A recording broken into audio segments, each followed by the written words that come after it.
Silent Hill 2 Remake marks Konami's return to the AAA space after years of absence, and for this ambitious project, Konami teamed up with Bloober Team, the studio known for horror games like The Medium, Blair Witch, Layers of Fear, and more. And one common feature across all these titles, aside from their horror themes, is their use of Unreal Engine, and Silent Hill 2 Remake is no exception as it's powered by Unreal Engine 5. And visually speaking, Bloober has done an excellent job using UE5's advanced rendering features, especially Lumen for global illumination and reflections, along with high-quality assets and intricate geometry, to deliver a visually stunning reimagining of the iconic PS2 original. However, on the performance side, the game suffers from the typical Unreal Engine traversal stuttering, especially in open environments. Additionally, the game is quite demanding when every setting is cranked up, which is why today in this video we're going to take an in-depth look at every graphic setting to examine the performance and visual impact of each one and to find the best balance for playable experience without significantly compromising the visual fidelity. So without further ado, let's get going.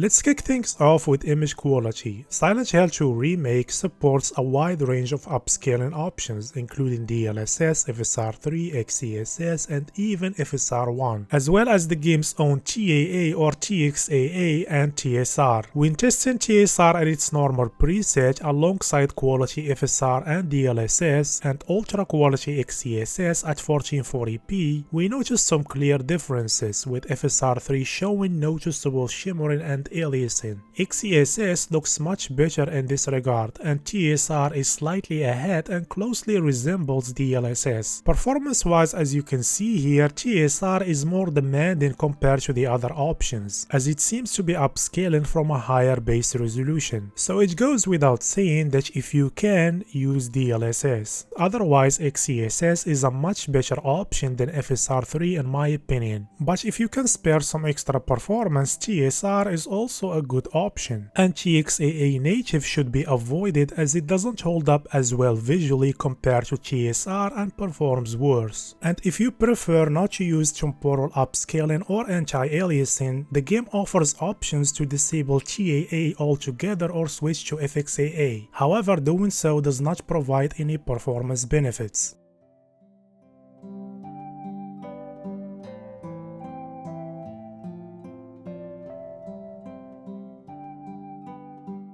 Let's move on to ray tracing. Now by default, the game utilizes software Lumen, which is noticeable in reflections like here where we can see the low geometry SDF that is being traced against. In addition to a heavy reliance on SSR to help fill in the gaps and improve the quality of lumen reflections. The ray tracing toggle, on the other hand, enables hardware lumen, which leverages hardware RT on capable GPUs to allow for more accurate ray tracing. And when RT is enabled, the quality of the reflections is significantly improved without relying on screen space information. Ray tracing also impacts indirect lighting, but the extent of this impact can vary depending on the scene. For example, here we can see that hardware ray tracing offers slightly more bounced lighting without drastically altering the overall presentation. However, in other instances like here, the difference is night and day, showcasing much better and more accurate indirect lighting with hardware RT lumen. And the performance cost of ray tracing, at least on the 3060 Ti, can range from 24% in scenes like this one to around 28% in others. Overall, ray tracing can be transformative in this game. However, I still don't recommend it for my optimized settings, as the game already employs software ray tracing and 28% is not a small performance cost. Moving on to shadow quality, this setting controls many visual aspects simultaneously. First, of course, it impacts the quality of the shadows, with higher options slightly improving their accuracy and sharpness. But if we place the options side by side, we can see that there isn't a massive impact when going from low to medium and then to high. This setting also affects volumetric lighting, as we can see here, where low exhibits noticeable breakups and the light shaft compared to medium and high. The third and final visual impact is on the game's global illumination, with medium and high offering better local lighting quality compared to low. In terms of performance, shadow quality is one of the most demanding settings in this game. Here in this scene, going from low to medium costs around 19% and to high 23%. So while medium and high can provide better lighting in some instances, a 19% performance cost is hard to ignore, which is why I recommend keeping shadow quality at low.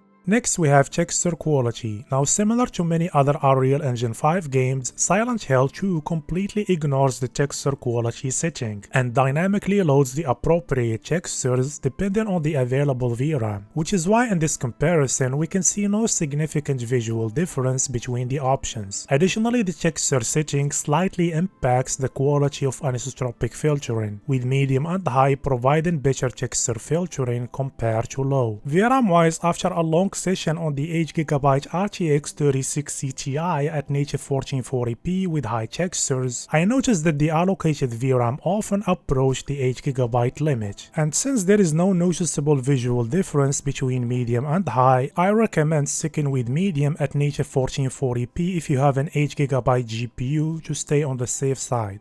Let's move on to shaders quality. This one, as the name suggests, adjusts the quality of the shading on most surfaces. Like here, we can see how low significantly alters the look of some transparent surfaces like this car's windshield and windows, and switching to medium restores the transparent shaders and improves the shading on some other surfaces. And going to high further enhances the interaction between the lighting and most surfaces and materials. In terms of performance, there is no significant impact when going from low to medium. However, going to high comes at a massive performance impact of around 15%. So here I recommend medium shaders quality.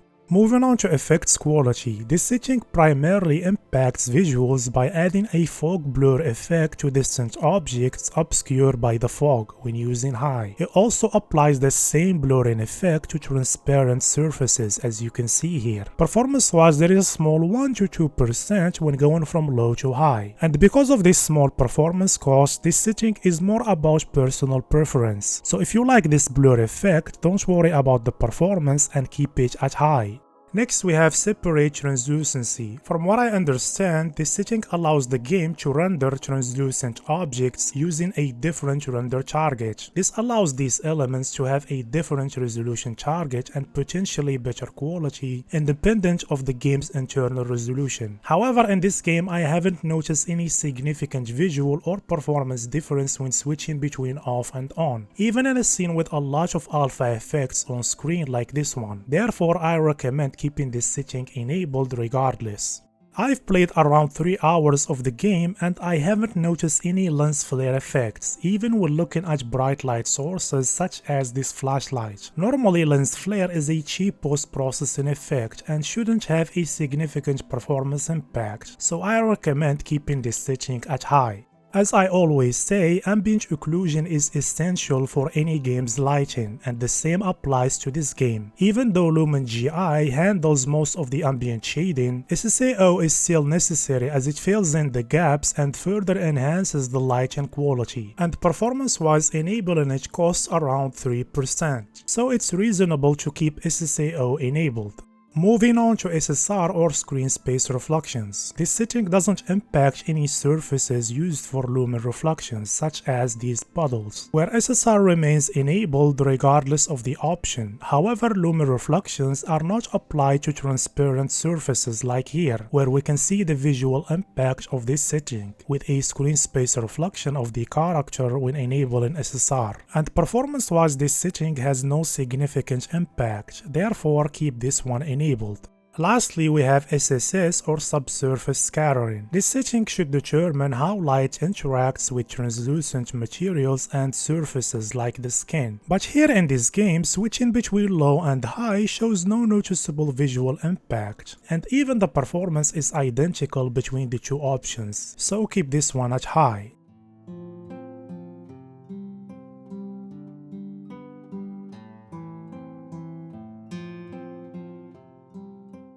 And with all that being said, these are my recommended settings for Silent Hill 2 Remake.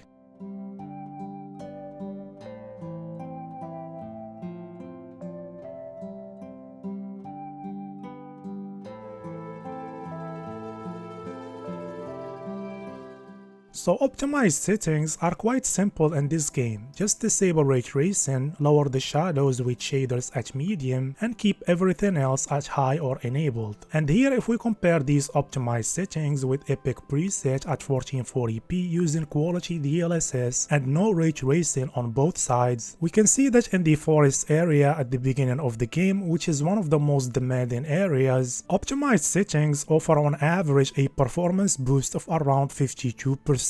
And here in the town of Silent Hill, which is significantly less demanding than the forest, going from Epic preset to optimized settings on average improves performance by around 35%.